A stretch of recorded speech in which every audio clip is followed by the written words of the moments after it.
actually ba lang yung mga audience ang viewers natin ngayon? Ito po dito sila kasi pagkasama ito ni Kuya Coco Martin, Kuya Samuel, at saka si Ate Sarah, mga marami pang baguhang artista at ngayon din po yung mga kilala nila po, like sila Miss Jaja, Agat Isidro, Miss Jessa Saragosa, marami na pong iba, sobrang magugustuhan niyo po talaga. Showcase of Pinoy talent talaga. Yes, that's true. Wonderful. Well, guys, good luck. Congratulations sa Idol. Ang dami natin narinig yung mga gandang bagay tungkol sa area. Kaya mamaya po abangan nyo ang Idol at mamaya rin po kakanta ang ating gabi. So, ito yung mga walk-face natin.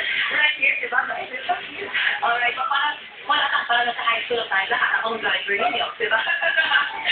Alright, guys. Again, good luck. Thank you so much. Thank you naman. At samantala, nais nyo bang magkaroon ng close relationship sa inyong mga anak na teenager, kagaya ng ating mga kasama ngayong umaga? Ito po, marami ng pumuslan. Kasama si Daddy Alex. Salamat sa'yo, Ginger. Yung grupo ni Ginger, mukhang pare-pareho na silang edad, ha?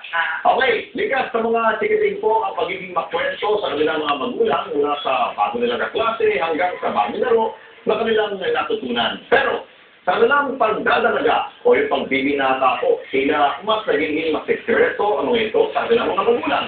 Dahil lalo upang kadalasan ang mga magulang pa ang nauhuling nakakaalam na nangyayari sa kanilang buhay.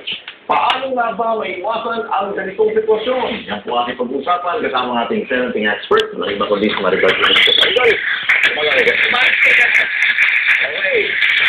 At least yung mga estudyante natin from Dominican School Manila ay makaka-relate dito dahil I'm sure kayo dito nagsisikreto na rin siguro kayo sa mga magulang ninyo. Totoo ba? Totoo? Hindi. Opo. May nag-uupo.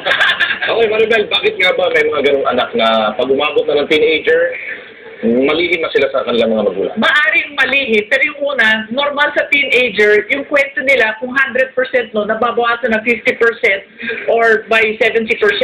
Kasi itong mga kwento, napupunta sa mga kaibigan. Mas naglalaan sila ng oras na yun sa mga kaibigan. Okay. Di ba, mga kaklase. Pero, magkakaroon din ng mga kwentuhan ang mga magulang at hindi naman nililihim lahat. Kung yung magulang habang maliit sila, yung first 10 years yung sabi natin, ay nagbigay ng oras at marunong makinig at makipag-usap.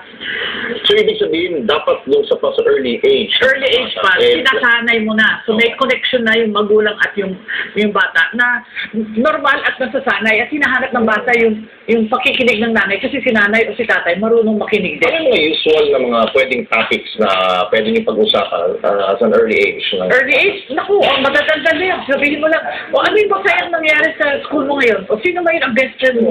Bakit gusto mo yung best friend mo? Or ano yung subject parang nahirapan ka ngayon? At bakit? So, iwasin na magulang mga pagsasermon, nagagalit para tuloy-tuloy pagkukwento.